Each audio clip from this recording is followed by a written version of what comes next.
Hey guys, today's interview, we're actually hanging out with Zach Even-Esh. For those you may not know Zach is a really cool strength and conditioning coach. Works out of the Jersey area in the States, and he's big on body weight. He's big on functional, strong stuff, like pick shit up, walk around with it, get stronger, get tougher. Coaches a lot of wrestling guys. He's been at it a long time. He's got his own facility.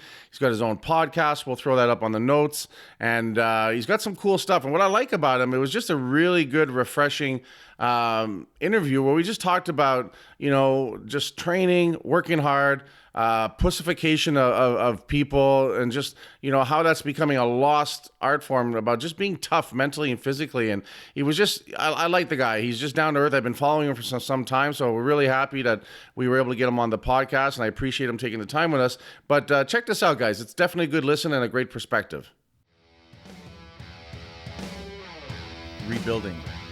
A catastrophic failure, a new start, physically, mentally, our careers, our businesses.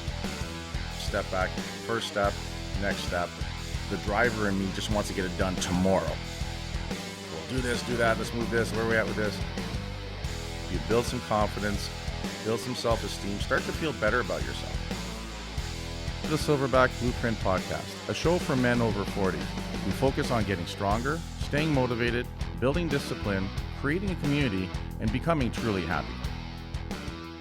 My whole thing here is just about for guys over 40, and talking about just, rebuilding, mindset, strength, really a lot of stuff that you're definitely into. I've watched a lot of your stuff over the years and stuff for sure. And so I just like to talk about, how to do things, but also a little bit about you. And, you're 42 years old. I saw you post that the other day, and just, what life is like in your 40s now, what's working for you, what's tough, and just what are you doing to keep going to the next level? If anything, I've noticed about you is that you're a get shit done kind of guy.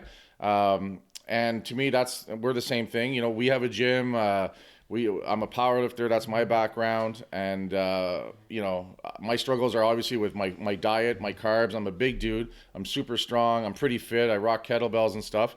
And we train a lot. The majority of my clientele is over 40. Now, I have a youth group that we train teenagers, and I found it interesting the other day when you were talking about this challenges of working with today's youth, and from the parents, but also with the kids and their work ethic, pussification, all that shit. And that's where we live. I have two teenagers, and people used to think I was hard on them. Now they're pretty cool little mini adults, and they're like, oh, you're lucky. I'm like, yeah, I remember I was the guy putting my kids in the corner when they didn't fucking behave when they were little, right?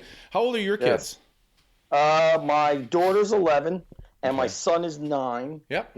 So they're kind of going through that phase of testing mom and dad. For sure, man, for sure. Mine are 15 and 17. One just left with the car, you know what I mean? So it's, but they've been working out since they were little, since they were 4 or 5 years old. They can rock a kettlebell and the deadlift better than most adults, right? And I know you feel the same thing about that. So let's talk a little bit about you and just what got you into what you're doing, the underground strength and stuff, and then just take it from here, man. I want my listeners to learn about you as much as we learn, about them. Right. So, I'll give you a real shortened version of kind of where I got to now, so it doesn't take forever. So I'm 42, like you said, Kurt, and I started training at the end of 8th grade. I was 13 and a half, so I was probably a year younger than most of the kids. And, I wasn't born in this country, so I don't think my parents kind of knew the whole thing when you send the kid to school. So when I was in 1st grade, I always tell them, I don't know what preschool you sent me to, but I didn't even know the alphabet in 1st grade. Oh, shit. So I always tell my parents, what school did you send me to? And, I got into the training because of my older brother. He was, this is 1989. But in those mid-'80s, you would remember this, Kurt, he was really, it was a big thing to buy a lot of those home Joe Weider benches and your own little barbell set, a Solo Flex my brother bought. He saved up all his money by working. We worked as busboys at a like a pub, basically, in a real blue-collar area. and I was working as a busboy in 6th grade. I was 11 years old, working till about midnight on weekends. So my brother would kind of have all these magazines and like different kind of equipment. He would ride his bike. I would go with him to the like old school karate place to pick up like, you know, some sort of like little piece of equipment that would turn your hands into these deadly weapons, you know, stupid Yeah, stuff. for sure, man. But eventually it finally clicked with me in the end of 8th grade. I remember working out in his room and reading Arnold's Encyclopedia of Modern Bodybuilding, and I opened it up and it showed how to squat, and it showed like flat heels is correct, on your toes not correct, and I would like clean and press the bar over my head, and the ceiling was low so I couldn't lock it. I would just kind of clear my head, put it on my back, and I remember I think it was like 65 pounds. Oh, got over my head, put on my back. I did my squats, 10 reps or whatever the book said to do, and then I couldn't press it over my head. I was like maxed out at 65 pounds, so I just walked backwards, sat on the bed, and like laid back and dumped the bar. I love it. And I've never stopped training since then. So that was June of 1989.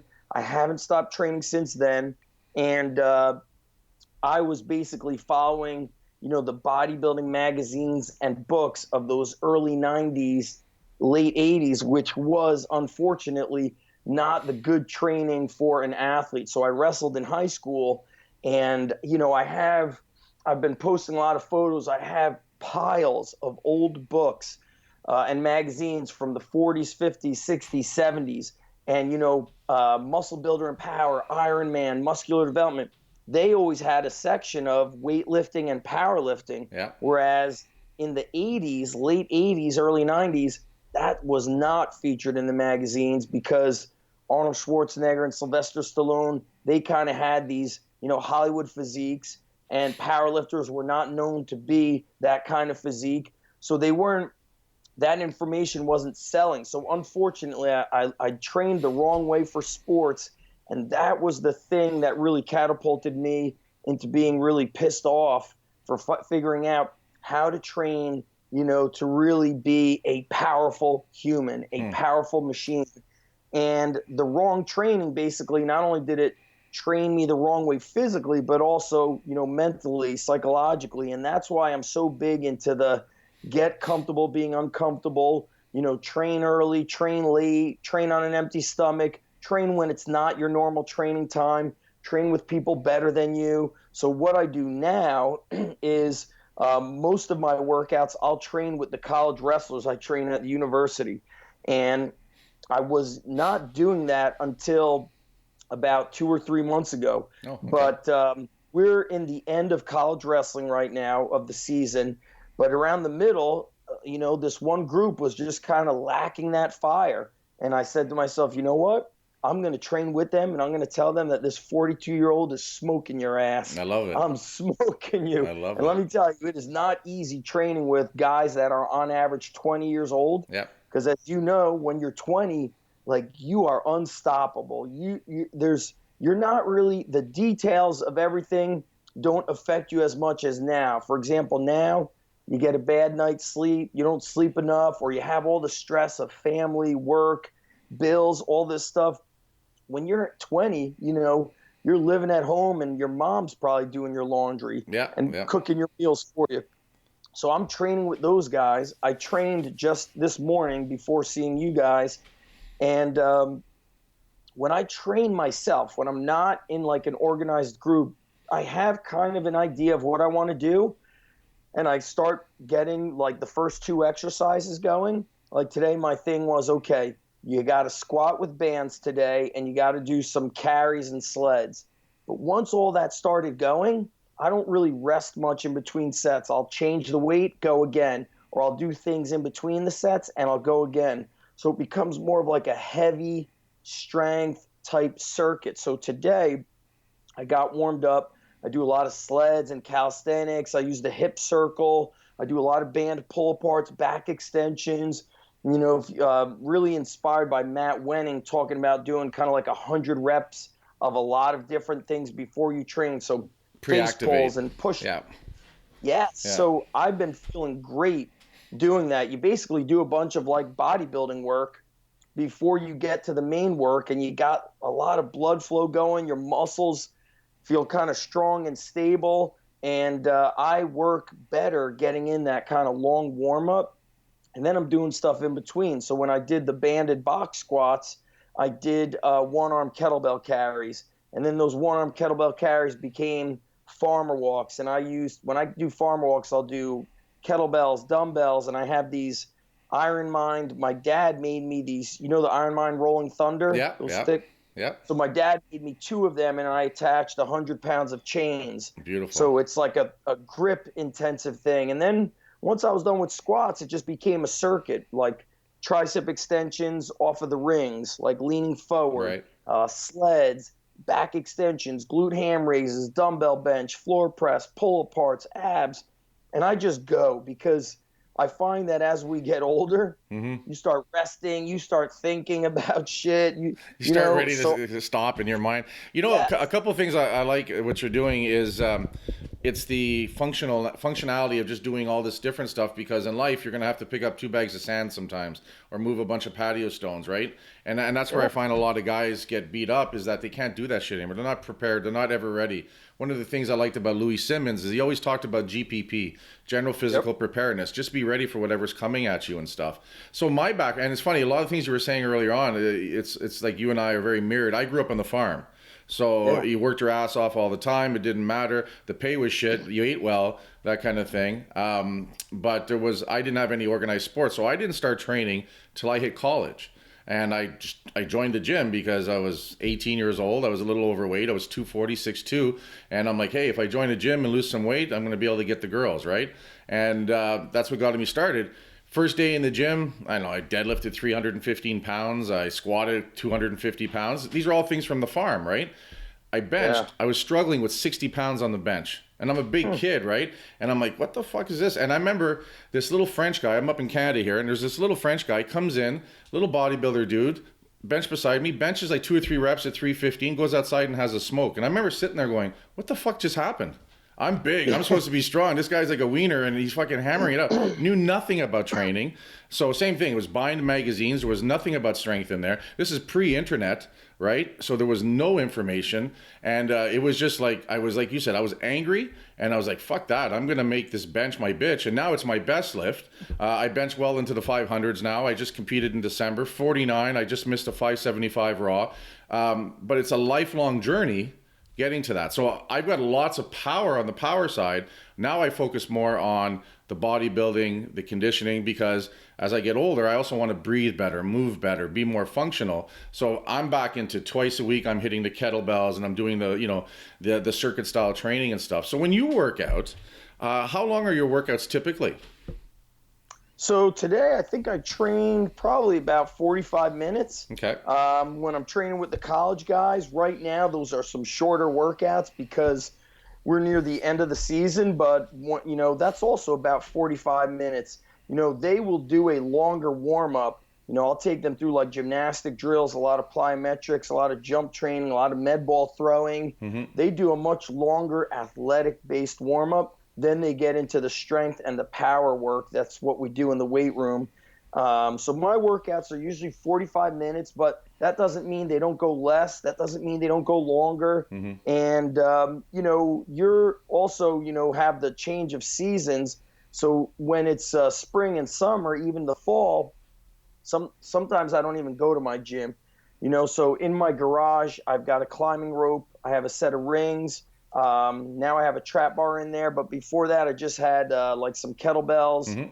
and a barbell. I don't know how much bumper plates I have, maybe 4 and change, close to 500 pounds. So sometimes I'll just be in my garage and I'll do things like calisthenics, and I'll do like, I'll hold the kettlebells and do step ups up mm-hmm. and down my stairs. Mm-hmm. And then I'll do like a farmer walk for a quarter mile and just carry those suckers. And I'll go down the street and I'll walk near the pond, and I get near the tree and I'll do pull-ups on the branch. So to me, I don't get caught up in the details anymore. Training is training. If I'm doing something, anything, I find like I get training out of it, and it just makes it, to me, it makes it more enjoyable. So another workout might be something like, I might deadlift, 225, but I might do like 10 sets of 2 conventional, 10 sets of 2 sumo. That'll be 20 sets of speed deadlifts.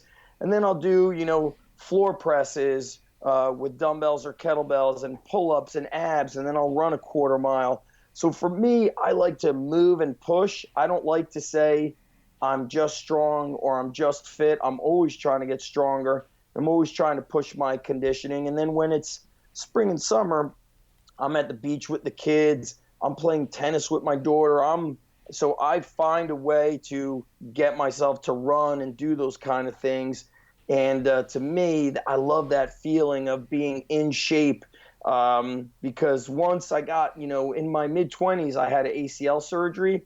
And that was after that surgery was when I gained weight. I used to kind of hover around 208. Right. Now I'm more like 222. Okay. And there was a time where I was like up to about 228, and I was fucking big and strong. And I was, strong for me was I was benching 315. I was squatting close to 5. I would dumbbell bench the 130s for solid reps. But people thought I was like 250, 260. Yeah, you look bigger, right? Because you're in shape, right? Tighter. I think on video, on video I look bigger. So for me, I don't like to go down the path of, I could run 5 miles, but I could only power clean 95 pounds. I don't like that. So I'm always chasing the strength. But certainly the things that have changed for me, I'd say since my late 30s or the last 2-3 years was, I can't sustain the volume of like a lot of squatting, a lot like deadlifting especially beats me up. So some things I'm looking at doing is we ordered and utilized the Westside Athletic Training Platform with the wrestlers. We put it inside the wrestling room. So that's the belt squat, right? Yeah, we have one of those. I'm going to definitely pick one up from Matt.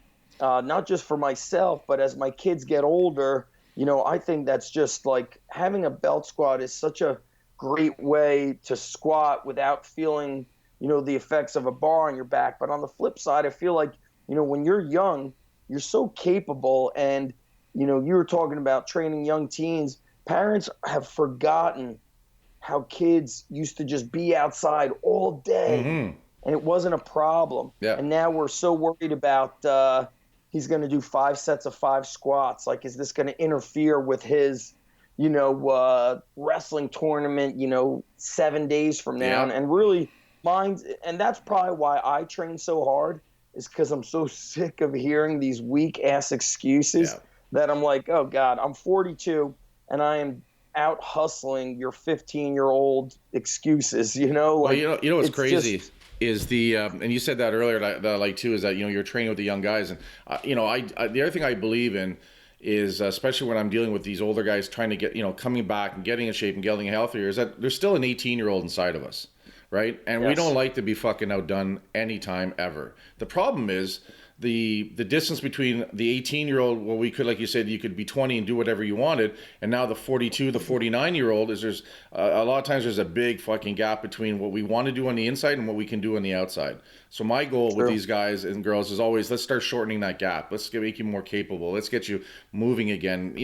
We have guys that come in, and I'm the same way. So, they have trouble getting up and down off the ground. So we don't even do burpees. We just say, hey, lay down on the ground any way you can and get the fuck back up any way you can. Now let's do that 5 times.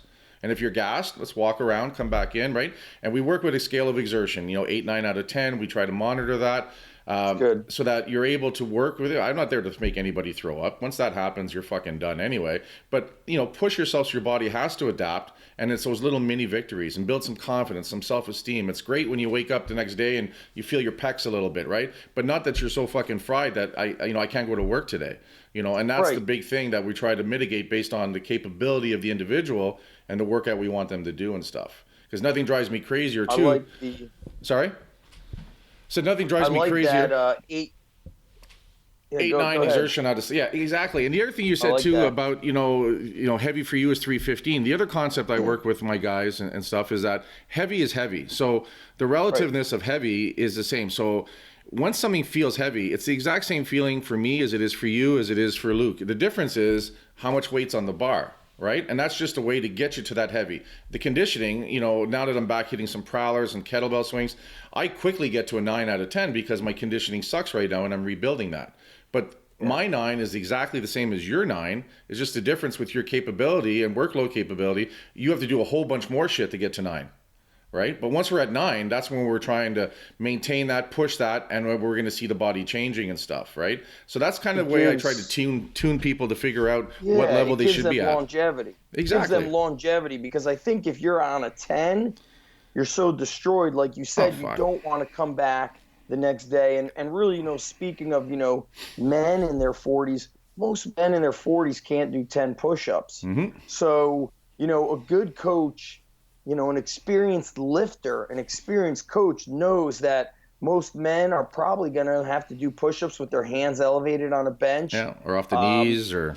Yeah, so to me, I look at things like, what's some of the things, you know, we should do with these men in their 40s is, you know, do some carry variations, do sleds, and do calisthenics. That's going to build a foundation. It's basically like working on a farm. Okay. Yeah, well, it is, We're right? going to move them like working on a farm. Then when they start getting that like GPP up, and also one thing I do a lot of, Kurt, is we do a ton of band pull aparts, band face pulls, and band triceps. In fact, most of our high school athletes, they're going to do 3 rounds of back extension, band face pull, and banded triceps. So I'll say, hey, you got 3 exercises, do it for 3 rounds. And you could see the muscle being built on their shoulders and arms. They're squatting better. They're stronger with the squats. They just look better with their posture because we're working that posterior. And then I just try to mix it up. So I put a warm-up on the board that's like a bodybuilding warm-up. It's like a circuit of 1 or 2 sets, kettlebells, dumbbells, sleds, carries, jumping rope. And every kind of like couple weeks I'll switch it up, but then I switch up the movement prep all the time. So they're jumping, skipping, they're doing bounding, they're jumping over obstacles. So I get that athleticism in there. That's the stuff I kind of don't really put into a 40-year-old. I don't make them start jumping and doing all this shit because, you know, if they haven't moved since college or high school, they're not going to get ready. They're not going to feel good about coordination. I'm going to do something that's simple to teach and simple to learn. Like, hey, you're going to push that sled, you know, down to the end, push it back, rest a minute. We're going to do that 3 times. So instead of saying, here's 5 things to do, then after that, I'm going to say, hey, show you how to do a body weight squat. We learn that. Then I'm going to say, okay, now I'm going to put your feet closer together and you're just going to pick up those kettlebells the same way. You're going to keep your posture upright, carry it down and back, put it down on a flat back, give that to me for 3 sets. Then we'll do some push-up, recline row. Then we'll do some band pull-aparts and side planks. And you know what's like interesting is, you know, every couple times a year I do this Man of Steel challenge at my gym. And men get destroyed from doing things like walking lunges. You know, their hamstrings start cramping up on them. And basically what I learned was like, damn, the warm-up I wanted to take them through is their workout. Absolutely. And they basically are unable to walk after doing a set of walking lunges. And it's like, holy shit. So I tell people, I go, never underestimate how weak somebody is, even if they look strong, because you know, when I had my first location, a dad brought his son to the gym, and this kid was jacked. I mean, he was carved from stone. And we always do a trial workout, mainly to see, is this kid going to work hard? The dad was like, we don't need a trial. We're ready to go. Sign him up now. He could do whatever you guys are doing. I remember that day we were doing like trap bar deadlifts with pull-ups. We were doing Atlas stone loading, and we didn't have a heavy stone. We had like a 175 or 160 or 175. We were doing sleds, and this kid was destroyed. Like, he couldn't keep his back flat on deadlifts. He couldn't pick the stone up, and basically he had he looked big because of probably bodybuilding training and genetics. And I remember our kids in the gym were like, oh shit, this kid's gonna destroy us. And I told the guys that day, I go, hey fellas, what I want to tell you right now is strong is strong. you may not look all ripped up and jacked up, and certainly we had a lot of kids that did, but some of our kids weren't, ripped. But I said, we're strong, man, and we train for performance. If you guys want to get ripped, you're going to have to tighten up your eating. Yeah. But don't ever get intimidated by somebody who's all jacked up like that. I go, you guys just destroyed that kid. And he was older than them. He may have been like 19 or 20. We had like 16 and 17-year-olds in the gym who were trained up. So, the advice to the 40-year-old is, don't worry about what you want to do right now. Build yourself up to it. And I think the key is consistency. Too many men come up with the excuse of, I don't have the time, I don't have the energy. And I saw a great quote, I think it was Jocko Willink posted. He goes, the reason why you don't have the energy to train is because you don't train. Absolutely. So if you don't train, you're going to feel like shit. And I remember I saw that quote on a day that I was really tired. Yeah. And I trained that day and I felt better. Yeah. I felt better. So, when you get into your 40s, you can't eat things that you did in high school. Like, you're going to eat a bowl of cereal or a sandwich, you're going to feel like shit. You're going to feel like you need to take a nap. You have to eat meats and a salad every day, fruits, all different kinds of vegetables, fish, have rice and potatoes after a workout. But you have to eat clean. Otherwise, your body will not, it just doesn't, the bottom line is when we're older, we don't have the body and the metabolism that we did when we were 18 or 21. It's funny. A couple cool things you said there that I want to go back over is, when that Jack kid came in and stuff, there was lessons learned on both sides there. Your guys had a chance to see that, holy fuck, we're pretty tough, right? And they had a chance to see it because someone they saw that they thought was going to dominate them, couldn't even hang with them. And this guy who thought he was all that got the shit handed to him. And then the odds are that kid probably never came back.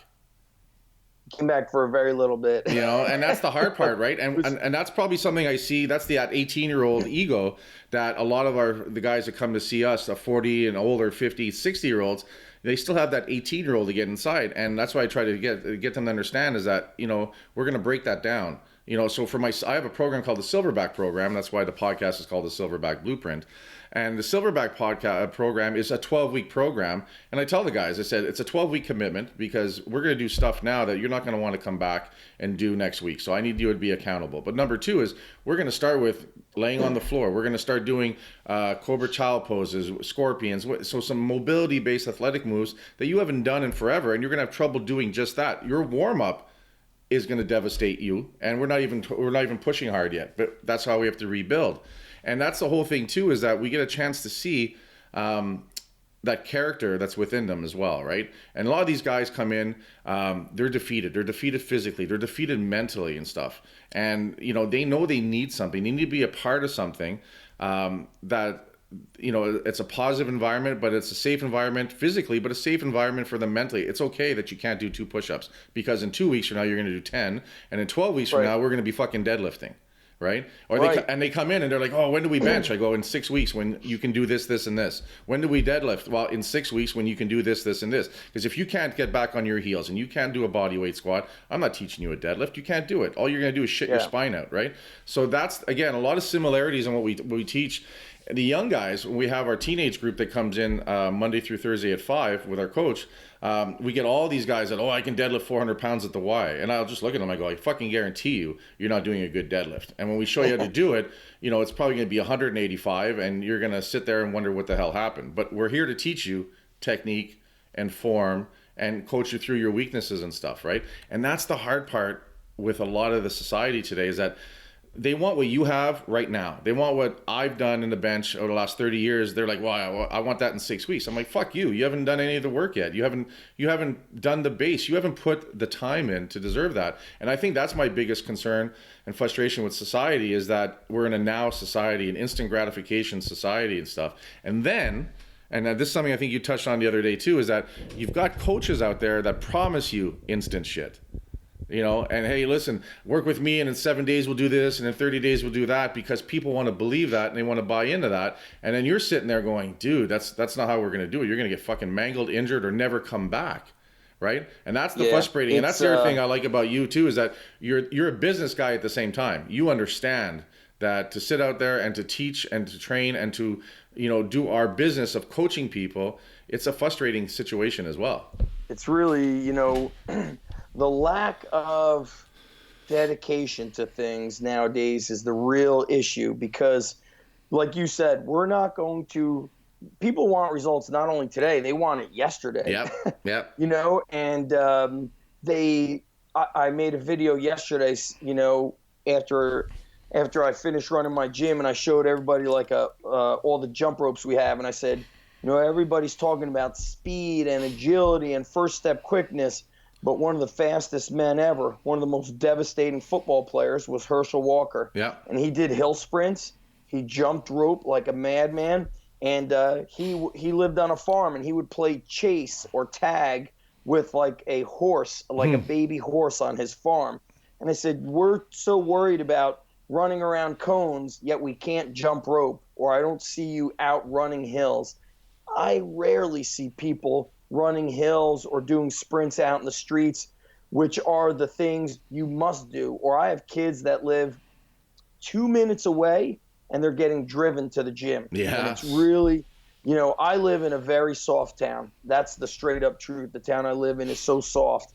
And when I lived up north and I had a gym there, kids were riding their bike to the gym down like this main road where like 18-wheelers are driving. And it was such a different kind of kid. And I think that, I like what you're saying, Kurt, about, we're doing things safely, we're doing things organized, but sometimes that whole safety net, it like just softens people up. And it's amazing that we're trying to train people mentally so we could get them the physical thing that they need, because we know that mindset is everything. But the real issue is most people can't put the pieces together, meaning they could train, but there's always a but after. Yeah. I trained hard today with Kurt, but I eat like shit. I trained hard in the off season, but I have too much homework now. And there's always like an excuse to follow up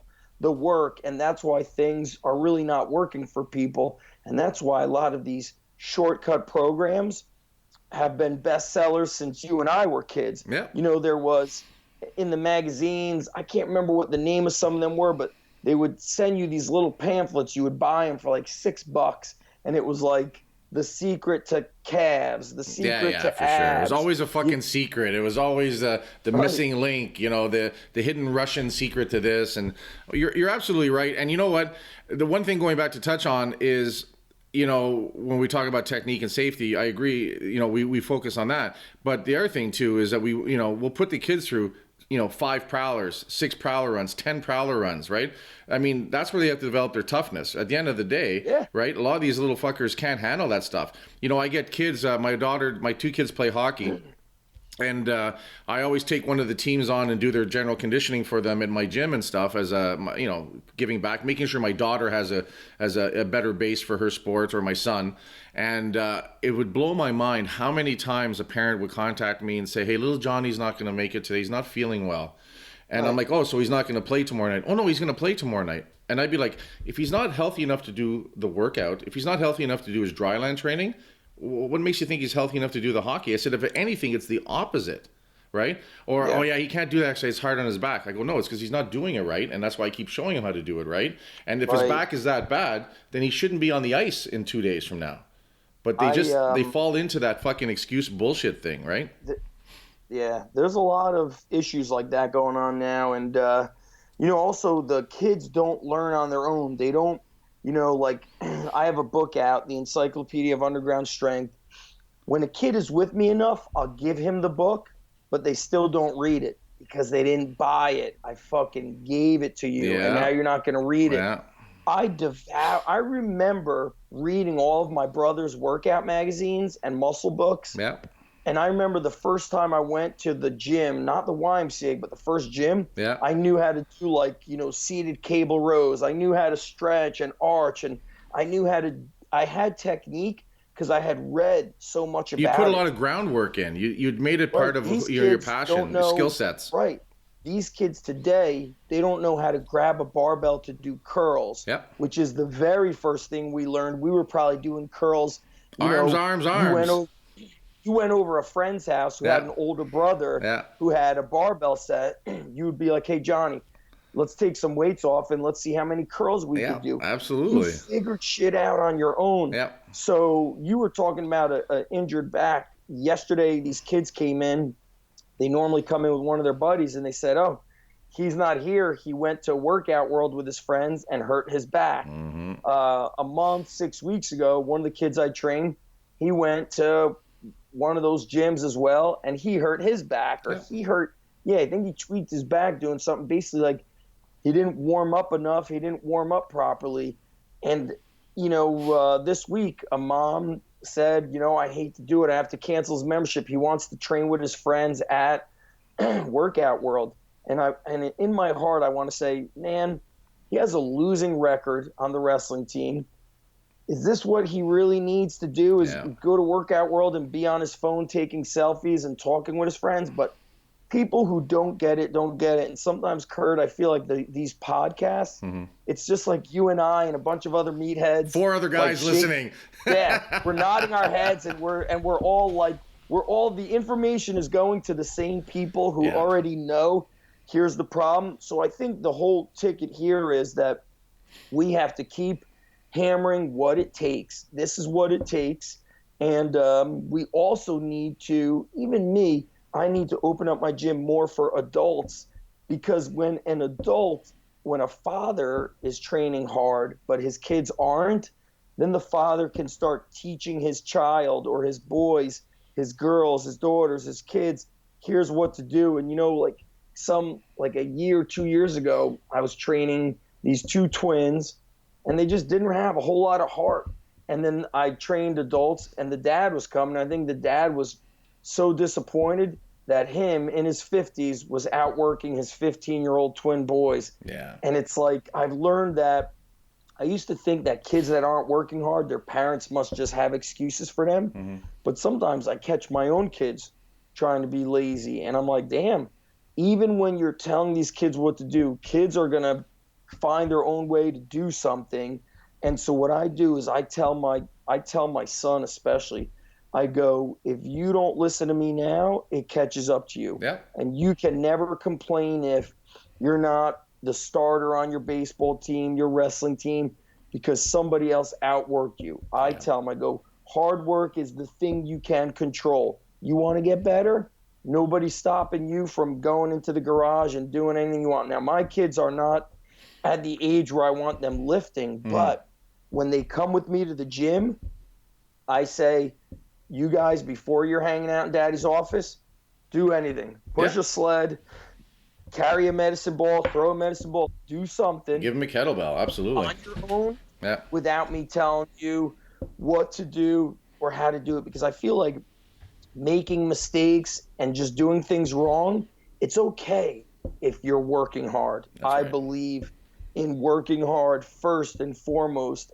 And, I struggle to relate to men and people in general who have excuses of, I'm too busy, I'm too tired, my back, my shoulder, because I'll be like, listen, my back's fucked too.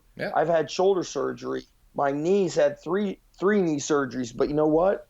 Nothing makes you feel better than training. Absolutely. If you sit on the couch, you become the couch. Here's the one thing I tell the guys all the time too. I said, listen, like a vehicle, right? When there's miles on the odometer, there's going to be pings, right? So there's days where my back's a little dirty, right? When I prep for a heavy bench meet, I'm stiff. I'm not injured, but I'm just stiff from the heavy workload. But I know it's for the next 7, 10, 12 weeks.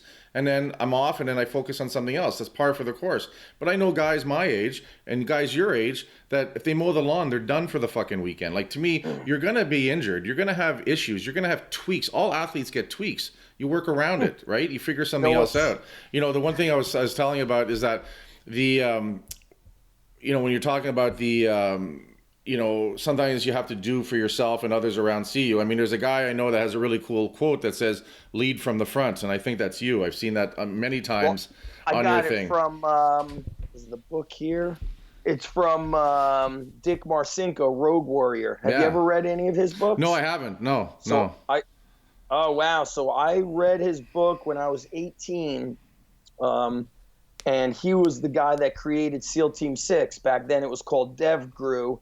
And he kind of had like his code of conduct. And it was lead from the front, meaning like he's not going to tell his guys what to do unless he does it. And he was a pretty wild guy. I don't know. I think a lot of the SEALs kind of don't like him because he was basically, they would just, they partied hard, they trained hard, they did everything. Whatever they did was hard. Yeah. Everything was to the extreme. Yeah. And that's where I got it from. And he has a book. The original book was called Rogue Warrior. Write that down, Luke.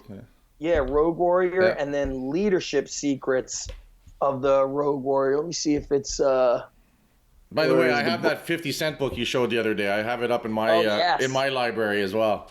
That's a solid book. Yeah. That's a solid book. I know I put his book somewhere. I think it's called Leadership Secrets of the Rogue Warrior.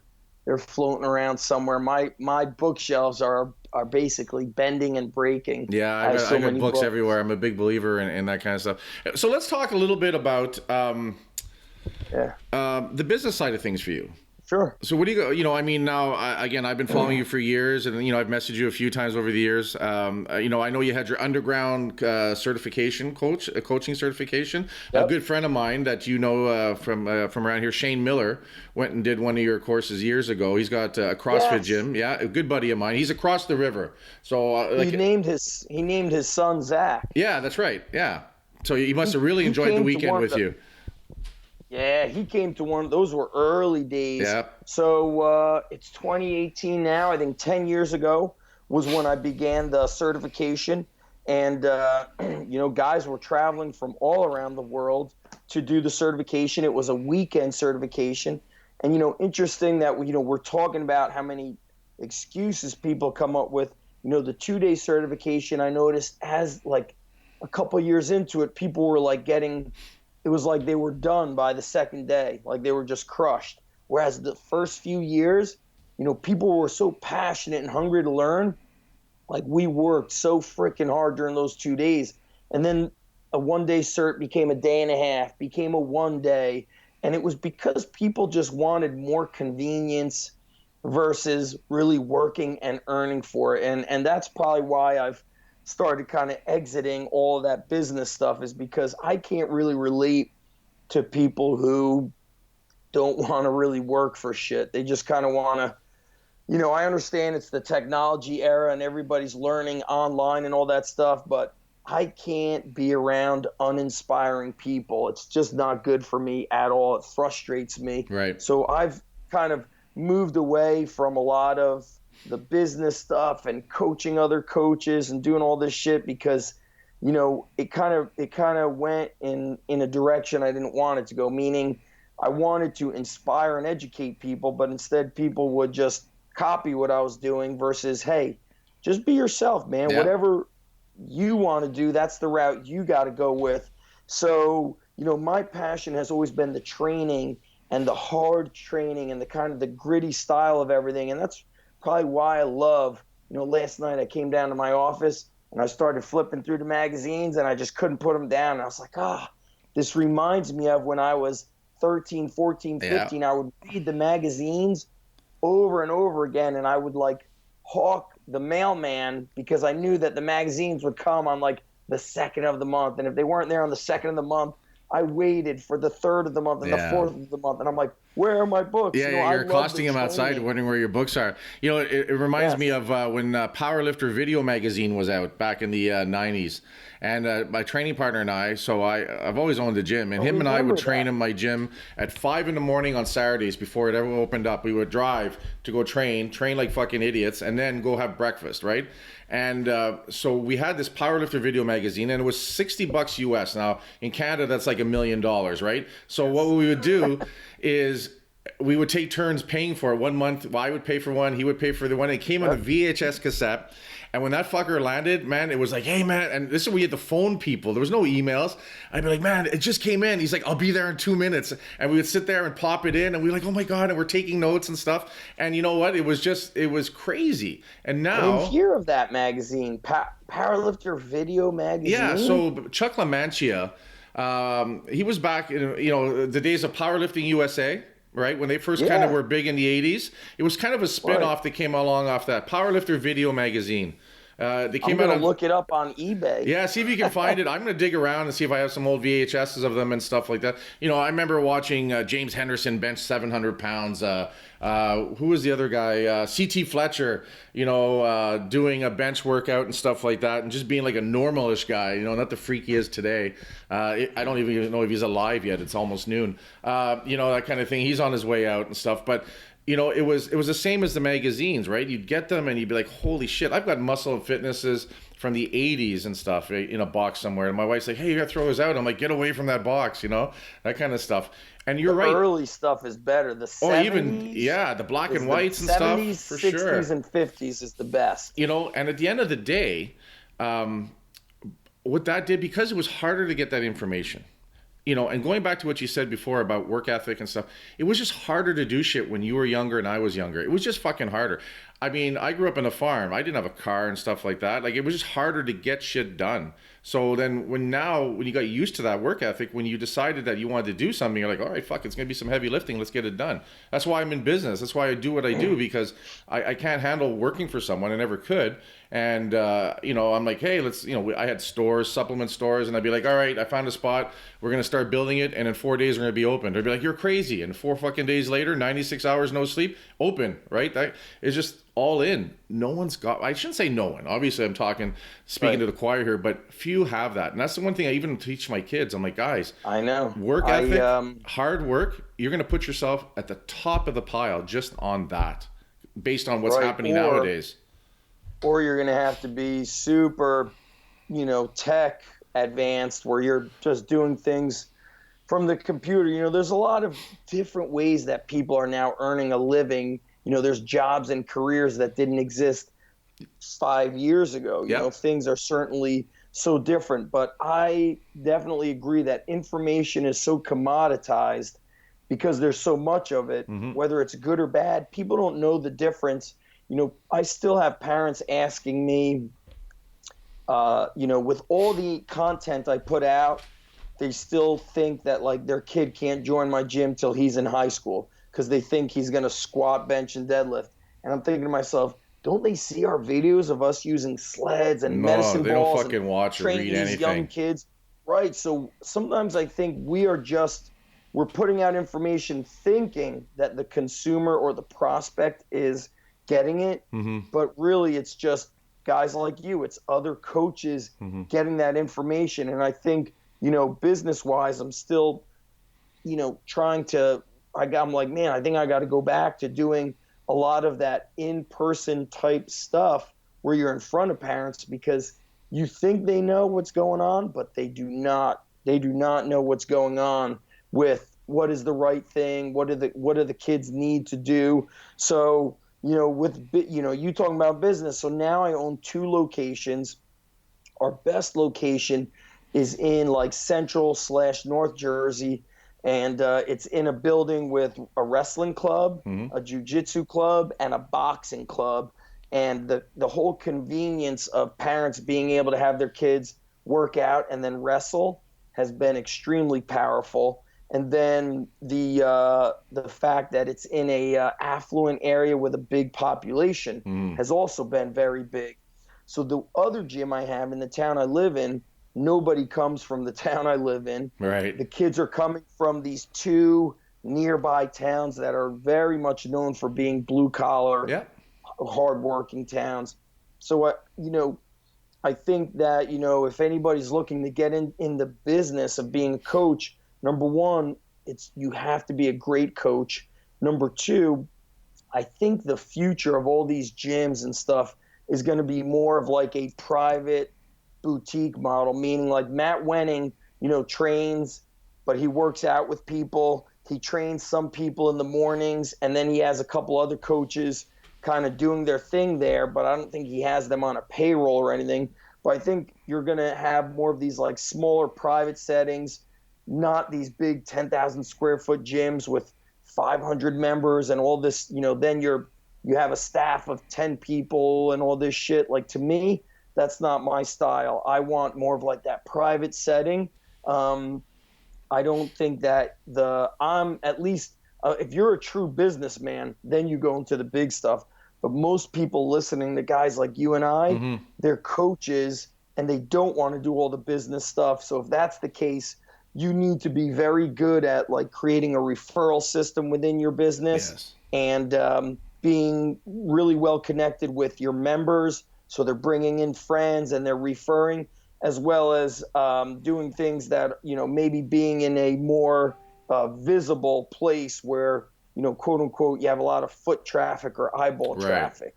I think the big thing where you're at. The big thing now is finding that niche, that avatar, right? Who do you relate to? Who do you want to train? And then going after that. So for us, right. Our whole gym is based on an over 40-year-old client. I get the odd 20-year-old, the odd 30-year-old, but the reason why we've gone that way is because I'm over 40. And rather than try to be everything to everybody like I did early on, which almost killed me, I'm like, you know what? I'm just going to focus on guys and girls over 40 that, want to get healthier. They want to enjoy that second half of their life. They're at a point where financially they can afford to go to Europe 3 times a year, but physically they can't handle it, right? Emotionally they can't handle it. So for me, that's been who we've ended up going towards. So those are the people that'll pay more. And then our whole thing is we have about 13,000 square feet, but we treat it like a small boutique so that I only want 300 members. But I charge more for that, but they understand, and that's what we teach them, is that you get a lot more value content. When we have a boot camp with 8 people in it, my coach can effectively teach you guys phenomenally. And then when I have a semi-private group of 4 people and we charge even more, it's because that one coach can even get even better content to you specific to your needs. And then if we have one-on-one, we can do it even more. And we're going after that client that wants to value and invest in themselves so that, hey, I'm spending $300 a month on this membership because I'm about to go trekking, in the mountains for 6 weeks in 2 years, and I want to enjoy that $30,000 trip, right? That's kind of how we're doing it. But we do it from a blue collar background. I curse, I swear. I mean, everything we have is skulls and kettlebells and stuff like that. So I'm getting that rougher around the edge person that likes that. But at the same time, they're getting really good content and value. But it takes a lot longer to build that overall, right? Yeah, I've spoken to so many coaches who they kind of were influenced by what I was doing. They thought they were going to train all athletes, and they tell me that the majority of their members are 35, 40, up to mid 50s, and that's really a lot of people. So from a business standpoint, you got to say, hey, if you want a great business and consistency, you should train adults. If you want a business filled with headaches, you should do what I do, training athletes. It's character building. They come, they go. But for me, that's what I do. Maybe I'll get back to training adults, but that's not so much what's in my heart. I'm kind of, there's some things that are really running through my mind now, which is like, you want to know who you really are about. And for me, I love training the athletes. So that's probably, the route I'm going to keep moving towards. But from a business perspective, I tell people like they're just not consistent enough. And really, especially in America, the high school coaches, they tell the kids not to train elsewhere. They say, hey, we do that here, or we're better, or you don't need that. Yeah, it's bullshit. It's amazing that they, turn the kids away from doing something that benefits the kid, which will ultimately benefit the team. But if I was a coach, I'd be out. If I was a sport coach, I would go out and build a relation with the local strength coach and figure out a way to work together. But they don't do that, which is pretty interesting. Dude, it's the same thing up here. One of the things that drives me crazy up here in Canada is that we don't have fucking preseasons and postseasons anymore. Everyone's playing hockey all fucking year long. And the best of the hockey players and coaches will tell you it's the worst way to do things. Everyone thinks, more and more ice time. And I'm like, you know what? What we try to do, we played with that youth group. At one point we were going to become big in it. This is what we were going to do. And like you said, it just was really frustrating, and my heart wasn't into it to that level. And I said, you know what? I said, we'll keep the group because I'll be honest, I was selfish. My kids were 13 and 14, or 12 and 14. I want them to benefit from it. So I had a coach, and I said, we're going to run these hours. You're going to train. You're going to get my 2 kids plus 2 or 3 more as we build. And we're going to do it the way we want to do it. And what I would tell hockey coaches and football coaches and soccer, I said, guys, I'm not here to teach them any of those fucking skills. I'm the 80%, you're the 20%. I want to get them fitter, stronger, more athletic. Then you take them and make them better football players. You take them and make them better hockey players. But right, you get make these them coaches. a better thing. So I'll get them to you strong and fit and athletic. Now you can turn around and focus on making them better at the skill set. And I said, let's stay in our own lane. But they don't do that. They figure, oh, you know what? I'll get my kids to do all these burpees. And I'm like, well, you know They what? say, I had a kid ask me, he goes, hey, my uncle's the football coach at this school. Where's the best place for him to buy battle ropes and sandbags? And I'm thinking to myself, well, this guy watched a couple of videos, and now he's the strength coach. He watched, and you know what? Whatever. That's going to be the way it is. And I've noticed that these kids that train year round with the sport, they're so bland. They're not even excited. They fucking hate it after anymore. a while. It is right. There's no passion. And it's really I don't give a shit if you're the best 9-year-old. I'm not impressed. And I'll tell you this, at the college level, I'm at Rutgers, which is the Big Ten, which is probably the toughest conference for college wrestling. It's also probably for basketball, football, probably the SEC. But anyway, most of the kids that are the starters were not the best in high school, but they just kept fighting and getting better and outworking the highly talented kids. Yeah. And I think that's the problem. Like, I almost say to myself, what am I going to do when my kids get older? I think I'm just going to, am I going to train them?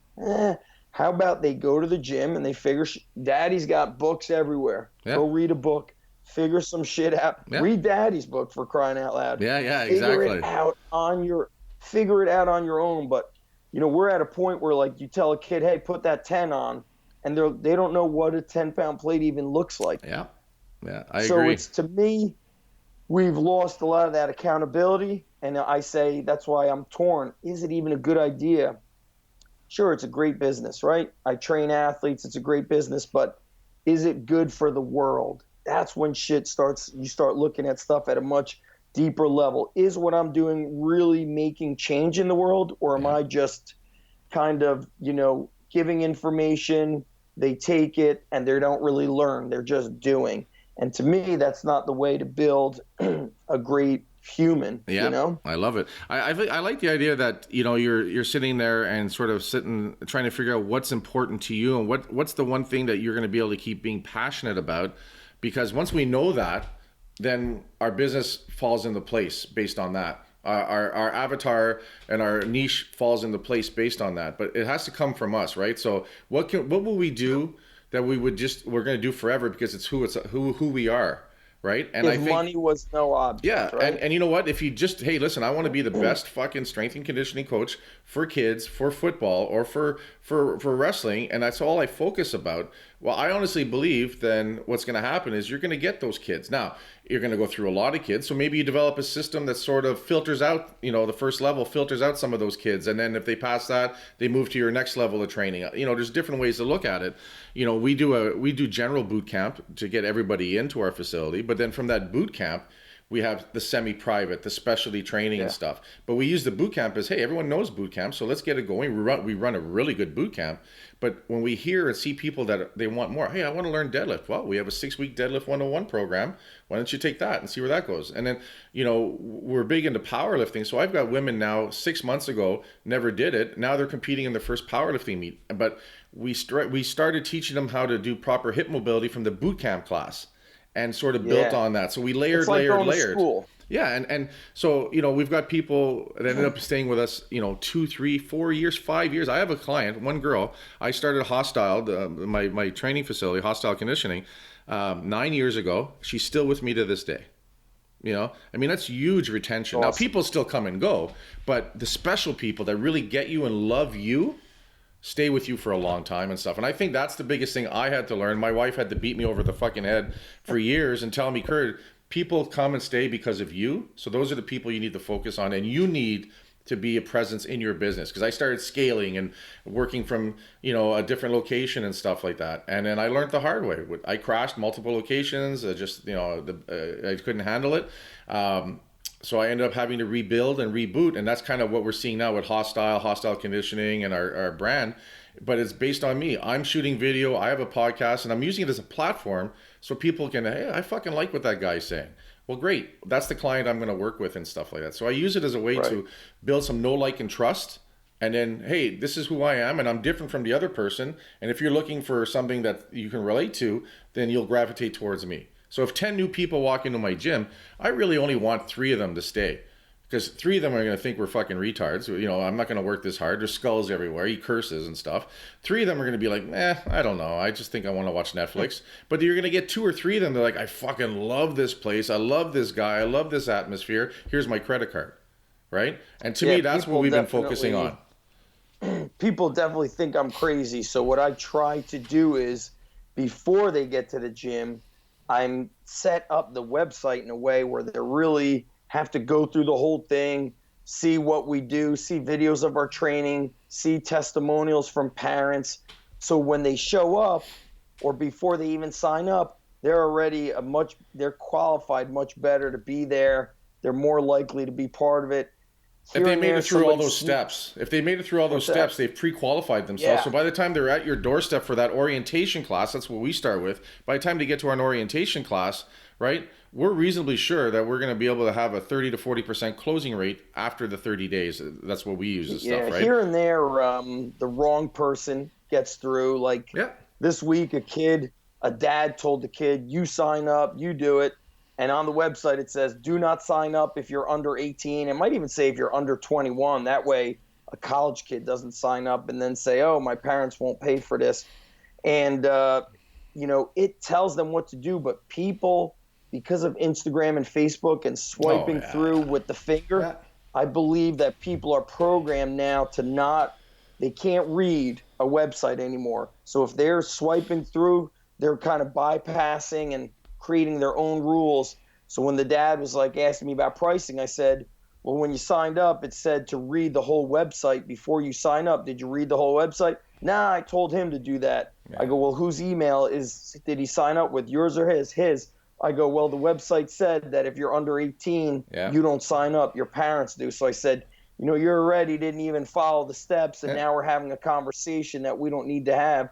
And it probably sounds like, hey, this guy's a dick, but what it really is like, you're here, you didn't follow through on what you're supposed to, and for this to work, I need you to follow through. And that's the real big issue in a lot of places, whether it's the gym, it's really life, is that people want the end result without, Gary Vaynerchuk said, people want to be at the finish line of the marathon without running the marathon. So you want ABC, but you're not willing to do the work required to get there. So when I tell the wrestlers at the college, I go, hey guys, let's reverse engineer your goals.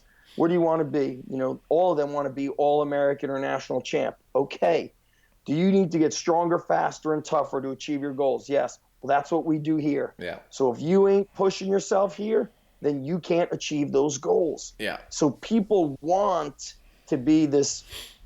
Actually, a lot of people don't want to be great, to be honest, Kurt. It's most people are very happy being comfortable and being part of the team, or most men in their 40s are happy just having a good job, coming home, cracking open a beer and just watching TV. That is most men in their 40s. And to me, that's sad that men can't do push-ups, or they can't run, or they can't do things. And really, what hit home for me about this functionality of training is when you mentioned being on the farm. Well, 6 years ago when a big hurricane destroyed this town, I was carrying a gas-filled generator from the garage to the backyard. It's like carrying this big ass, you have to deadlift it, then you're like farmer walking it, but it's out in front of your body. You can't do that if you're not strong. I'm not warming up to do it either. The way I got that was I always kept a barbell loaded in the garage at 275, 325, and I would deadlift it cold to have that strength of immediate that base strength, having that base ready to go strength, right? Boom. That kind of thing. Absolutely. And I think that's it, that ever readiness and stuff, right? The preparedness. Yes. We just recorded a podcast before, and we called it was a base called Preparing for the Storm. And it was about how you need to work on your mind, your body, your spirit to handle tough times, right? To be ready for when things happen. And then as we get smarter, learn to avoid unnecessary tough times. But when they hit, when the shit hits the fan, you have to be ready physically, mentally, financially to deal with it. Because if you don't, what are you doing with your time? The fucking squirrels spend their days gathering nuts, getting ready for the cold time. The bears, stuff themselves and get fat and get ready to sleep for 3 months. That's their primary purpose, is to survive and be ready. We've lost that as an animal, as the humans. We've lost that desire to do that. We'll run credit card debt up to the fucking wazoo and then complain about it. When people come in and they want to join, and their first question is, what's a cancellation policy? I tell them, I don't have a cancellation policy. If you join for 6 months, this is what it is. If you join for a year, this is what it is. If you don't feel this is something you want to do after spending 30 days with me, you should not be doing this. And let's just stop here. Right? Because I don't want this fucking difficult conversation in 3 months from now when I go, I want to cancel my membership. Right? Yeah. I'm not doing all this so that I have to worry about in 3 months from now. I'm like, fuck you. Because you know what? When I signed the lease on the building, it said 5 years, this much a month. And you know what? I pay that fucking rent. There's no cancellation policy. They're everybody's so worried about what am I dedicated to? What am I committed to? Yeah. And it's really, they kind of turn it around on the gym owner, but it's really like, what are you committed to? Absolutely. If you're not here, then you're going to go here, there, everywhere. Like, just be about it. Be about it. And I think, I get mad at it, but the best thing I could do is move forward and focus on the people that are in the gym, under the roof, walking through those doors versus the people that always bail out and quit. And, when a friend says, hey, I want my son to train with you, what does it cost? I tell them it costs nothing. Because if I charge you, then you feel awkward about it. If I give you a discount, then you feel awkward when you got to cancel. And I go I'm not going to be in that situation. Yeah. So if you don't show up, then if you're not showing up on the regular, I really don't want you here. Yeah. And I've seen so many people, their kids could have been great, but because nobody was paying for it, they just kind of came and went whenever they wanted to. And people don't know good from great with strength coaches, but interestingly enough, if we eat at McDonald's and then you and I go to like a high-end restaurant, they do know the difference because they've experienced that. And that's how I look at a lot of strength coaches is some people don't know what the shit they're doing. Yeah. And you've seen it at a very high level.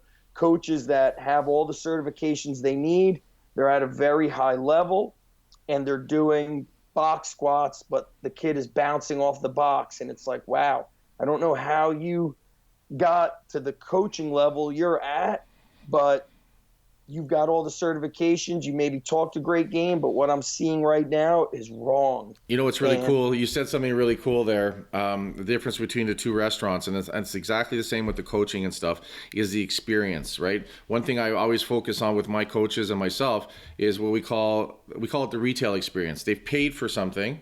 Now it's about the experience we create for them. So if I'm walking by a class and I see someone doing something wrong, I don't give a fuck who the coach is. I'm going to stop. I'm going to correct that person. Then I'm going to walk up to the coach and say, hey, listen, how come you didn't see that? Right? Because it's that standard, right? That's so important overall. And then I'll tell the client, I'll be like, hey, listen, it's the third time I tell you that you need to squat down to this 18-inch box because you're not getting your depth right. And I told you, just the moment someone says squats, walk to that fucking box. Right? Like, I'll tell them that. Now, I won't embarrass them, but I'll bring it, I'll make sure I make a point of it. I said, you've hired us to teach you. You've hired us to coach you. So, do what we asked you to do because it's in your best interest overall. And it's in holding those standards, I think, that's super high. So like you talked about, the friend, I don't do friend deals anymore because it never fucking works out. Right? That's right. There are no friend deals. There are no deals. Well, that's just it. Because a deal always costs us, right? I hate free. If I go to someone's gym, I'm like, what's the day pass? Oh, you don't have to pay. I go, what's the fucking day pass? Or I'll buy a shirt and 2 smoothies, something. I want to pay for my existence here, right? Because at the end of the day, it's so important. Because when you come to my place, unless you're bringing me tremendous value, right? You fucking pay because you know what? You're hogging the bench when other people that are paying for it are using it and stuff. Like, there's got to be an exchange of service or content. And I'm the same. Somebody, I said, hey, man, I see you're speaking at this conference.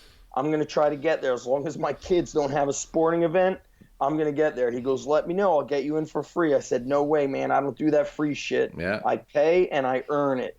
And it's just disrespectful for somebody to say free. Like, why is it free? Because if I go to the restaurant, I don't say, can I get a discount? I live up the street. I live in this Yeah. town. You'd be like, fuck, I'm giving you a discount because you live in this town? Yeah. Well, and that's the crazy thing, right? Is that people skew the value so wrong. So if I go somewhere and I get a fucking guy throws me a free haircut, the thing is, then he's going to come to my gym and expect a free membership. I'm like, dude, it's cheaper for me to give you $30 for the haircut because a membership in my gym's $1,200 minimum. I'd rather pay for my fucking haircut. It's a different value proposition than the investment of somebody's health. Absolutely. You know, if my hair is long, it doesn't give me heart disease. That's right. That's right. Yeah. No, it's crazy, man. It's crazy. There's no fair. There never is a fair trade, to be honest with you. Some people do that in the business world. They do some trades here and there. It might work if somebody's doing a lot of web development for you and you just need somebody consistent. That's probably something I would feel okay about saying, hey, you could train here whenever you want, and then you're going to take care of like my website stuff. I have a guy, we do the exact same thing, but the value of my membership and the value of his service are pretty close. So at the end of the day, it's fair. So going back, so you said you're not doing the certifications as much and stuff like that. So where do you see you going business-wise? What's your focus going to be? Is it going to be primarily athletes in the colleges? Is that where you see yourself going? Yeah. Like, what's the big thing? Good. It's a good question. So I'll still do probably 1 or 2 live seminars a year. I tend to do them with Travis Mash. When him and I do it together, there's just like a real good chemistry. He does the weightlifting and the powerlifting. You know, he was a world champion in powerlifting. He's the head coach of the junior national weightlifting team. So him and I have a great chemistry together. And I love going down to North Carolina. There's a lot of the strength tends to be a little bit more respected down south than it is. Yeah, it's real interesting than it is up here for some, I don't know what the whole reason is. But I definitely see myself getting away from the running of the gyms and the coaching of the gyms in the afternoons and the evenings, meaning, you know, I work at the university now, then I come home, I have a 2, maybe a 3-hour window where I get some work done. Then I'm probably food shopping, getting dinner ready for the family. And then I'm coaching in the afternoon and evening. And I'm just kind of done with a lot of this like 5 a.m. till 9 o'clock nonstop go type lifestyle. Mm-hmm. And so I definitely see myself getting, you know, I don't know if I'll be in a college or if I'll be part of like, you know, some sort of like an organization or a company that's involved with training. But it will definitely there will definitely be a change. And I'm looking at, you know, what is the best way to take my training knowledge and make sure I don't just go to the grave with it. Mm-hmm. And I don't think that running an independent gym, it has been the best way, because like you and I have been talking this whole time, is kids just come and go. You really need to be in the school to have the best impact, because you're going to be able to see kids for those 4 years that they're with. You'll be able to imprint on them a lot longer and stuff. But I think the one thing too, though, is the fact that you did do the style of training and run the gyms the way you did. That's also what helped you hone your craft. Do you know what I mean? Like, had you not done that trench shit, you wouldn't be as knowledgeable as you are now, and further ahead than the guys who did it all through books and never did the practical, the application. I have put in so many. I was reading the book by Robert Greene, Mastering, talking about that like 10,000 hour rule. Yep. So I'm thinking to myself, okay, it was like 2002. I started training the athletes out of my parents' house, out of the garage, and I would train guys for like 3 or 4 hours a day back then. It stopped for one winter. Then I started training people out of the first house we bought, and basically training 5, 6, 7 days a week. People were coming on a Sunday at 2 o'clock. I basically said yes to any hour at any time. Once it got consistent after the summer, I was training at 5, 6, and 7 p.m. Monday through Thursday. Fridays was like 5 and 6. Then I did like a Saturday, Sunday at 10 a.m. Yeah. You know, if I trained, you know, let's just say I trained 3 hours a day for 5 days a week, that's 15 hours a week, 60 a month, 7,200 hours a year. And it's been something like 16, whatever 16 is times 7,200. Yeah, Like that's I have 100 passed plus that. thousand. Absolutely. Yeah, Absolutely. and the past few years has been even more because a couple years ago I coached at Lehigh University. So I would train for 3 hours there, drive back home to one of my gyms, and I would train 5 hours. So there were days where I was putting in 8 hours of coaching. Hmm. And now at the college, it's 2 to 3 hours in the morning, and then I'm here 3 to 4 hours in the afternoon and evening. And even now, I have some kids that are homeschooled that Right. train with me during the day. So I'm putting in 6, 7 hours of coaching since 2002, and it's like I have such a keen eye for your back was rounding a little bit. Take those fives off and let's redo that. Or I wanted you to do 3 reps of a 3-second pause squat. Your third rep, you're not getting down low enough. Take the 10 and the 5 off of each side. Give me a set of 5 pause squats Yep. now. Don't count that last set. Like I could see things from a mile away, and it's like, but it's not just from the hands on. Like I've got books to my left, to diagonal. I have Absolutely. bookshelves. But see, that's the all difference over. when you take the practical and then you turn around and say, how do I get better at it? And what resources Yeah. do I use? And that's where the Yep. passion for what you're doing comes in. And that's what's developed your coach's eye, right? And that's the one thing Still people getting don't better. understand is that, it takes so much to develop that coach's eye that once you have it, that's when your value is there, right? We're running a bench seminar this Saturday coming up. It's a 3-hour seminar. I charge $100 a person. And they're like, most people are like, fuck yeah, I'll pay. And there's the odd person, well, $100. I go, you'll learn more with me in 3 hours, right, than you've done in the last 2 or 3 months. Because A, bench is something I really know. But B, I've trained 1 billion people for 1 billion hours on the bench and stuff. And, and they'll come out of there with a 10, 20, 30, 40, 50-pound PR. And I tell them, I said, guys, I didn't make you any stronger. I just showed you how to line some shit up. I showed you how to do it better. But I said, now we have. Technique is strength. If I get you more technical, now you're stronger. For example, you mentioned hockey. If I teach you to skate better, now I just made you faster. Of course. And now I gave you more opportunity to score or defend or whatever it is that you need to do. And, for in that bench seminars, somebody may have been coming to you and be like, damn, you're doing it wrong. And that's exactly how you blow out a pec or you blow out a shoulder. And parents of the athletes, it's like, okay, you're investing in your child for these however many years. But then if your child keeps it up and really does the work, not just the lifting, but the nutrition, the sports skill, the mindset, you've got a good chance of having a nice college scholarship, whether it's a 50%, 75%. Some kids go on 100%. So one kid I trained, he got a 5-year scholarship to a school, master's degree included. Mm-hmm. And he trained with us. He may have started his freshman year, but his dad never stopped. Yeah. He trained off season, in season. He did all the skill work.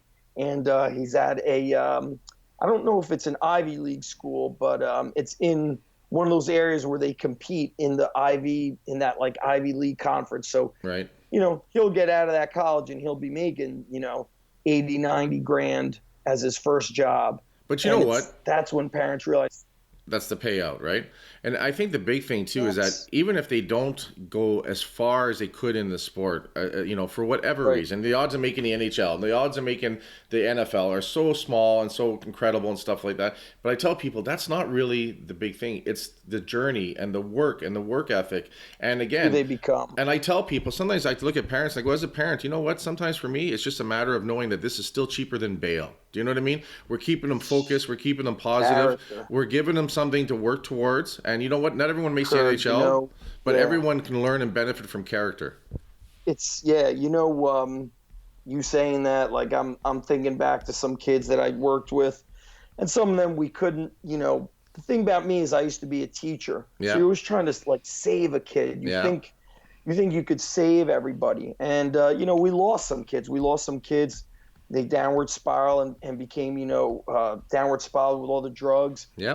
One of the best kids we ever trained got murdered. Oh. And it was like, the parents knew, like, I just got to keep my son busy. Yeah. They brought their kid to us 2 to 3 times a week in season. Yeah. You know, some kids can't, and those kids were traveling 25 minutes away. Yeah. There's kids that live, you know, 2.5 minutes away that don't show up in season. Yeah. And it's like, people don't know really what it's like anymore to have to fight for shit, to earn shit. And that's why I honestly, like, through the years, feel very disconnected from that safety, white collar type everything. Like, I feel better when I'm driving through the hood. Yeah. Well, you know what? It's also about, I feel like this is like, we know what we know. Okay. Yeah, we know what we know. Yeah. You know, listen, it's interesting. Sure. I really enjoyed this. I wanted to talk to you for a long time, so it's a little bit self-serving, obviously, and stuff. I'd like to look at maybe doing some of these down the road again, but maybe some specific topics, if that's cool with you. Yes. This was great, man. I really appreciate it, guys. Thank you. Thanks, Zach. Talk to you later, man. Talk to you later. Bye. Peace.